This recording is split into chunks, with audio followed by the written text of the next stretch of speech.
We are now going to look at L3 condominium function.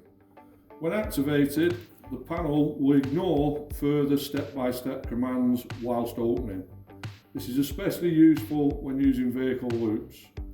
Stop circuits and safety circuits are always still active.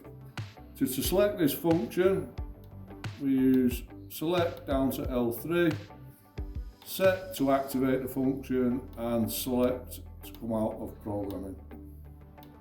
Once out of programming, L3 is lit, saying the function is activated. So now we give the command of an open. During opening, all other commands are ignored. When the gate reaches its fully open position, it will still allow us to close the gate, and during closing, it will still allow us to reopen.